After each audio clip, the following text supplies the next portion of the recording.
Kalau Kepolisian Republik Indonesia suatu hari memutuskan untuk meniadakan semua aturan berlalu lintas tadi, apa yang akan terjadi coba? A. Chaos. Atau B. Semua orang akan bahagia banget karena bisa bebas dari aturan.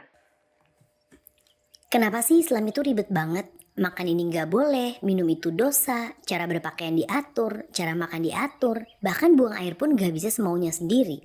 Padahal katanya Islam itu agama yang mudah. Pertanyaan semacam ini cukup sering aku dengar. As a matter of fact, these are the questions I found myself asking few years back. Beberapa minggu yang lalu, algoritma YouTube membawa aku pada kanal Matt Walsh. I have no idea who he is, but in the particular video, he was talking about two women that went viral, especially in the gym community.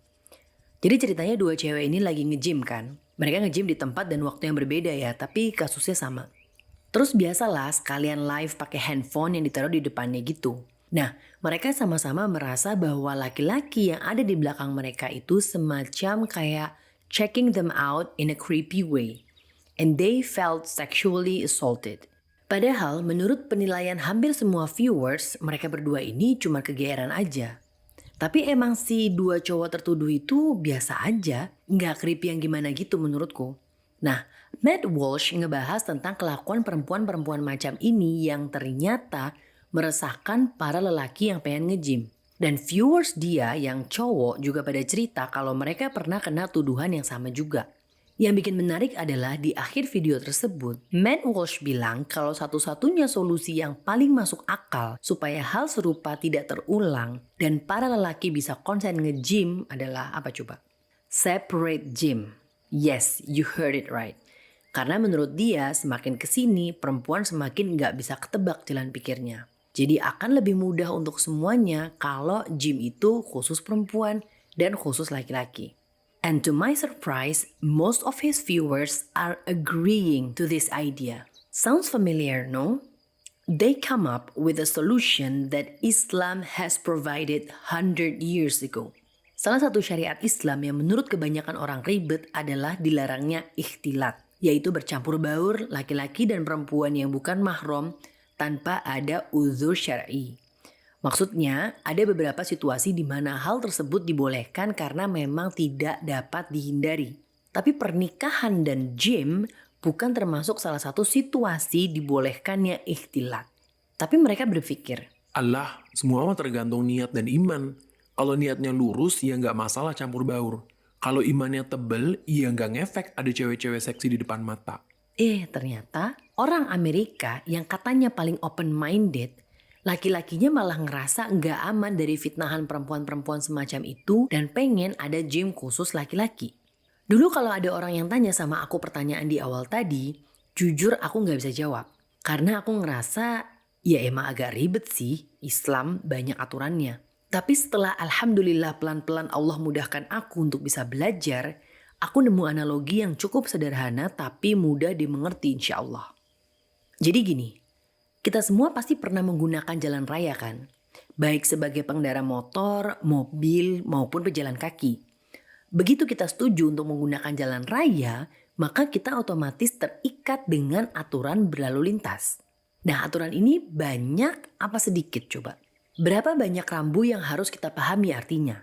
Pengendara sepeda motor, mobil, dan pejalan kaki punya aturan yang berbeda-beda. Bahkan kalau mau ambil SIM yang pakai jalur normal alias bukan nembak, ada loh ujian tertulis tentang aturan berlalu lintas. Buku teorinya aja cukup tebal. Itu pun kadang kita masih kena tilang karena melanggar sesuatu yang kita bahkan nggak tahu kalau itu ilegal. Belum lagi rambu yang paling bikin aku keder. Ada gambar mobil dicoret, ditambah tulisan di bawahnya 0600 sampai dengan 10.45 kecuali hari Sabtu Minggu, hari libur nasional. Otakku langsung nge-lag. Ini sebenarnya aku boleh masuk gang sini atau enggak sih? Pertanyaannya adalah, kalau Kepolisian Republik Indonesia suatu hari memutuskan untuk meniadakan semua aturan berlalu lintas tadi, free for all, semua orang bebas pakai jalan sesukanya, apa yang akan terjadi coba? A. Chaos atau terjadi kekacauan bahkan memakan korban jiwa, atau B. Semua orang akan bahagia banget karena bisa pakai jalan raya dengan santai, bebas dari aturan.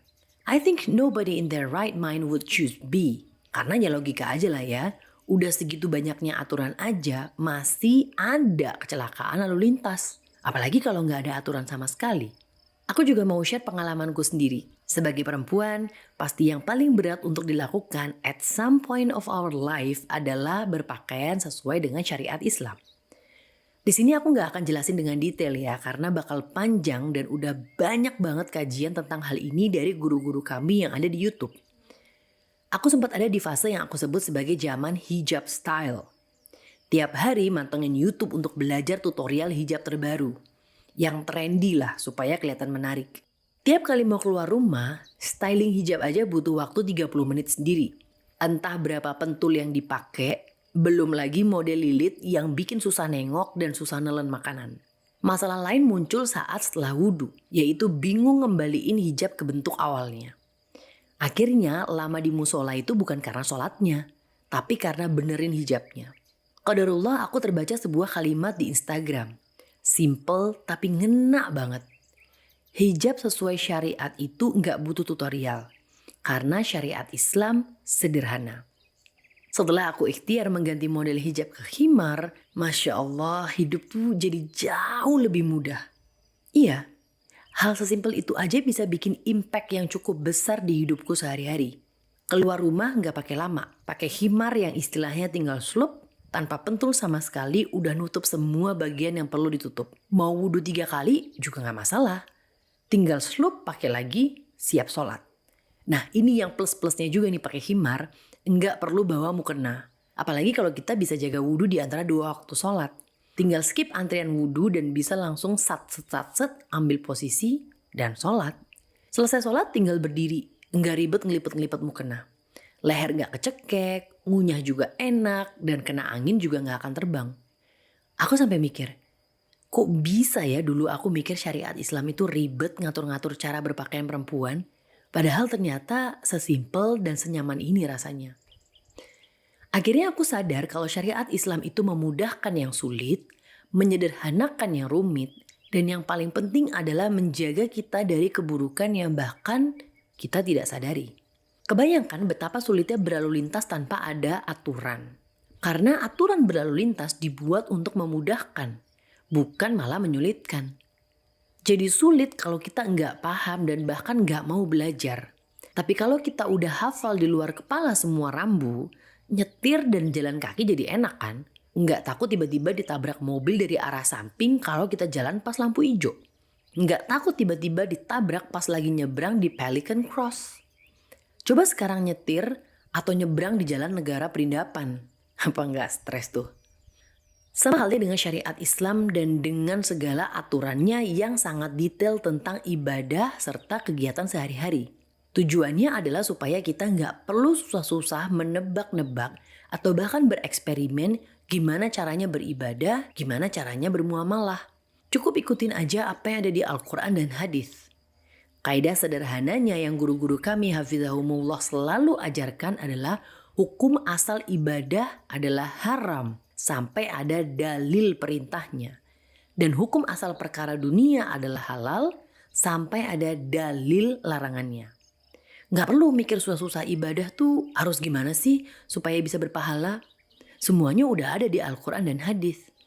Dan perlu diingat ya, ibadah dalam Islam itu mudah dan murah.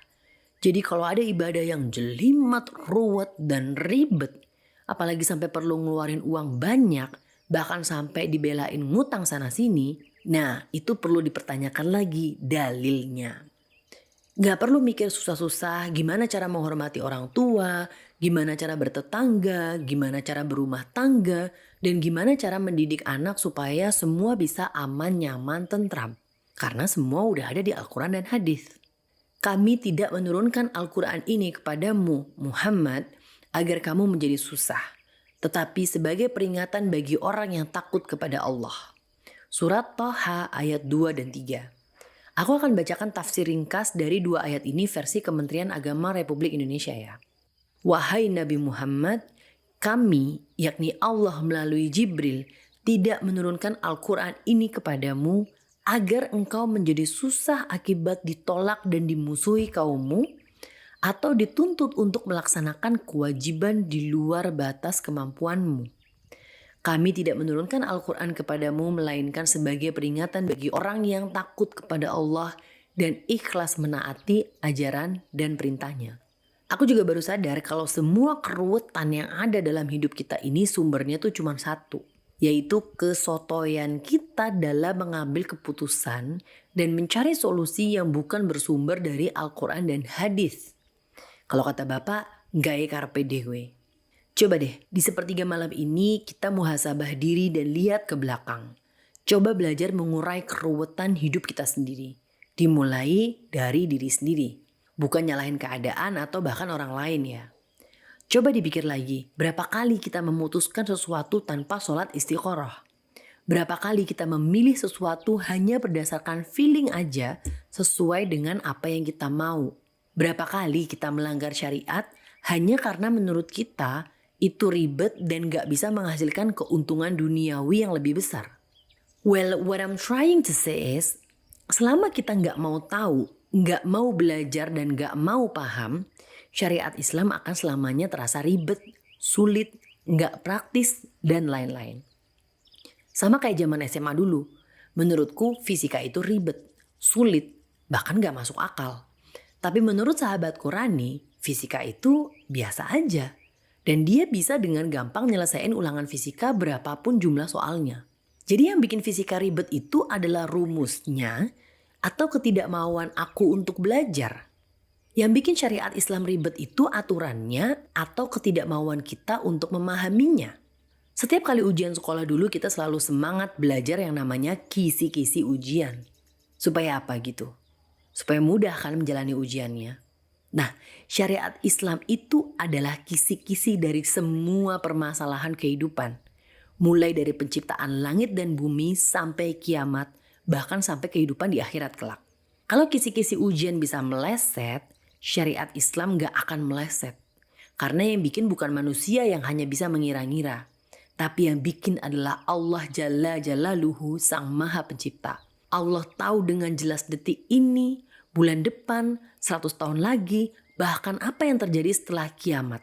Kita hanya perlu mengikuti every step of the way semaksimal mungkin sekuat kemampuan. Belum lagi tambahan bonus poin dari kekasihnya yaitu Rasulullah SAW berupa sunnah-sunnah yang bila dikerjakan kita bisa dapat tambahan pahala. Aneh gak sih orang mau ujian dikasih kisi-kisi malah bilang, Ah males, ribet bener sih. Gue pengen suka-suka gue aja ngerjain ujiannya.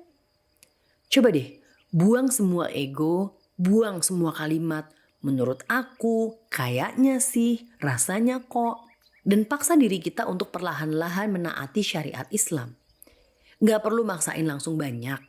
Bikin challenge seminggu satu syariat atau sebulan satu syariat. Kalau udah mantep, tambah lagi sambil paralel, mulai pelan-pelan, satu-satu ninggalin hal-hal yang melanggar syariat. Dan rasakan perubahannya di hati sama di pikiran. Monolog ini akan aku tutup dengan 2 pernyataan dan 2 pertanyaan. Kalau kita bisa taat dan patuh dengan hukum negara yang berlaku karena takut dipenjara. Kalau kita bisa taat dan patuh dengan peraturan perusahaan tempat kita bekerja karena takut dipecat. Lalu kenapa kita sulit untuk mentaati perintah Allah? Tidakkah kita takut akan siksa dan nerakanya?